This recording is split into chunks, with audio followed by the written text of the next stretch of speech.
Hi, I'm Kyle Pennypacker. Welcome back to Penny Prepper. Today's video is going to be focused on the fourth in the set of rule of threes, and that is that you can't go more than 3 weeks without food.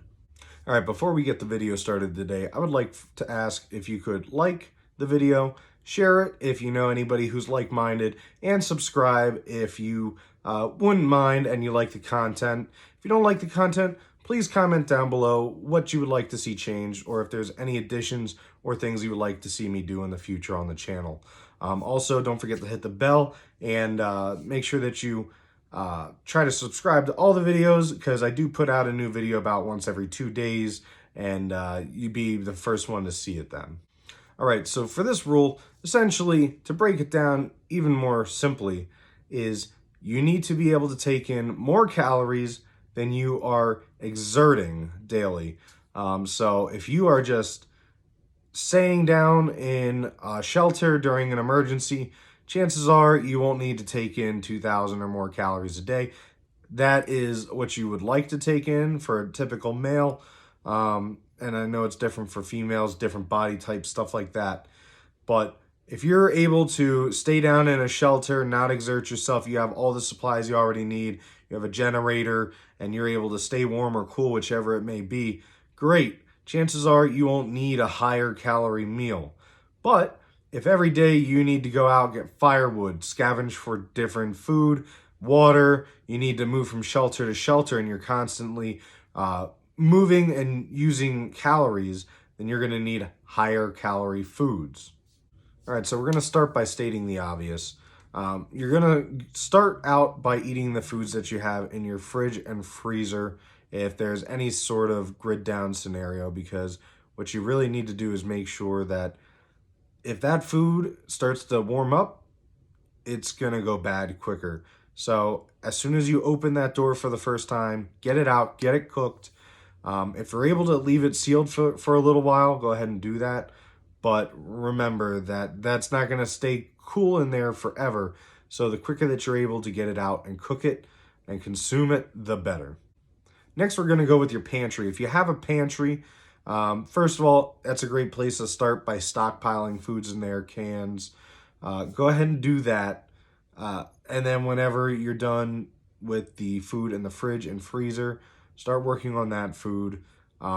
It's a great place to start storing cans. Put them at the bottom and make that like a base layer, and then start building on top of that. Try not to go with the pop-top cans. They are actually weaker. All right, so for beginner preppers, as you're going out to the grocery store and you're getting stuff to fill out your pantry, try to get stuff that'll last a little bit longer, has preservatives, stuff like that. Canned food is great. It's what people typically think of whenever they're thinking of an emergency situation. You know, everybody thinks of somebody down in a bunker using a can opener to open up that last can of beans and eat it. And yes, canned food is great, but there are better solutions. So start with canned foods and work your way up. It's a good solid base. Try to stay away from stuff that's condensed, like condensed soup, because you have to add water to it. That takes from your water supply. So anything that you can get that's already pre-made or already has the water it needs in it to cook, great, go with that. All right, next on the list is going to be something that a lot of people think of as they're getting into prepping, and that's MREs, meals ready to eat. That's typically what the military uses for their field rations, and they're great. They're high in calories, they have pretty tasty food, and they have a few extra essentials in there that are pretty nice to have out in the field. So if you want to throw something in your bug out bag and forget it for a while, that is the perfect thing. It's high in calories. Now, don't eat them every day and for every meal, because you're probably going to get constipated.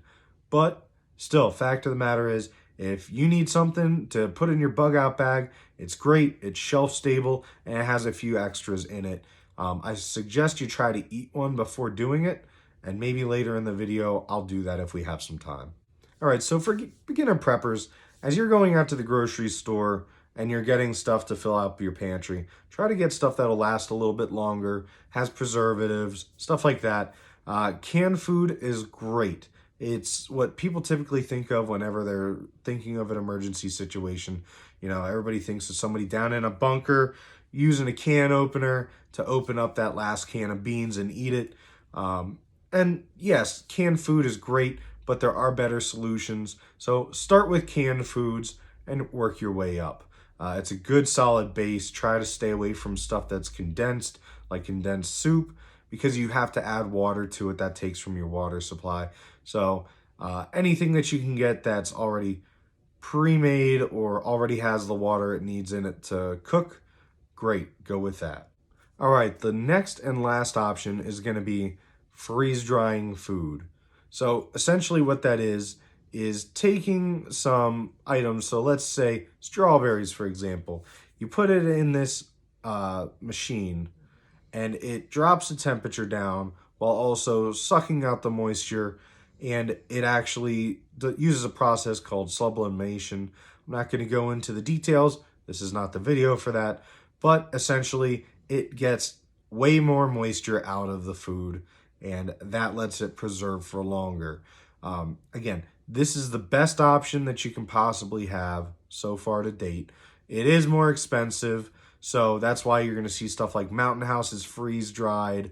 There's a lot of camping food that is freeze dried. It's great, it's lightweight, and it still retains most of its nutritional properties. So if you are able to get freeze dried food, go with that. Again, make sure that what you're getting is something that you will eat, but that is the best option out there.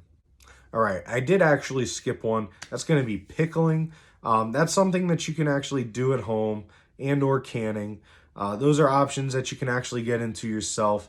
The reason that I skipped through them is because typically not a lot of people are going to get into them as you're beginning prepping. Same with the freeze drying. You're not going to get into that as you're beginning prepping. You may start to get into canning a little bit, but I suggest that you wait until you have your own stockpile of cans before getting into that kind of stuff. All right, so we're going to talk about some things to look out for whenever you're going out and getting food for long-term storage. The enemies of preserved food is going to be air, moisture, and depending the temperature. Air, because it can introduce some organisms into the canned food.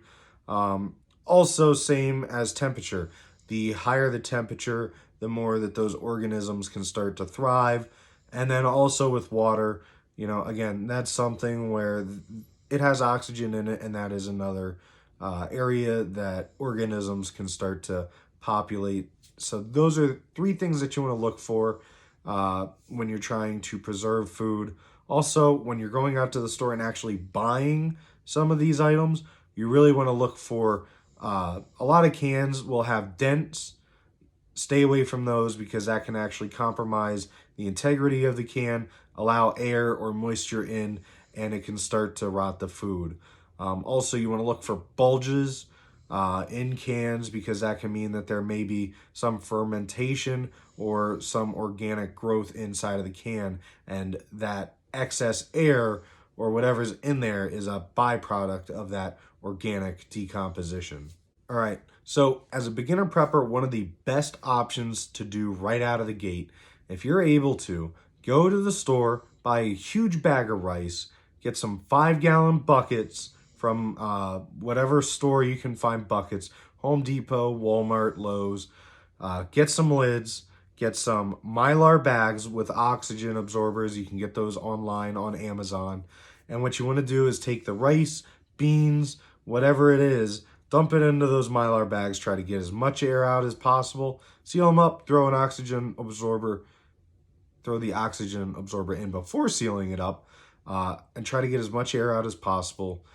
Put that in the bucket and then seal the top of that with a lid.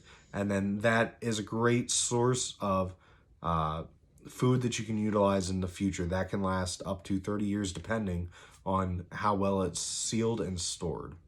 All right, the last thing that we're going to talk about before ending this video is going to be food waste.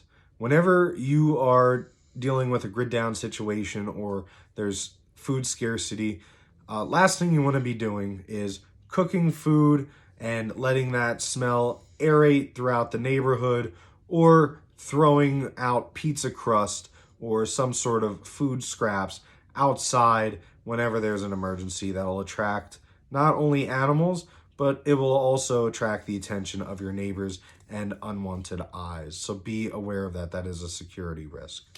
All right, that's all I have for today. If there's anything else you would like to see in these upcoming videos, please let me know. I really enjoyed doing the rule of threes. So if there's anything else you would like me to go into more detail on, please let me know. All right, stay safe, stay prepared, and stay alive.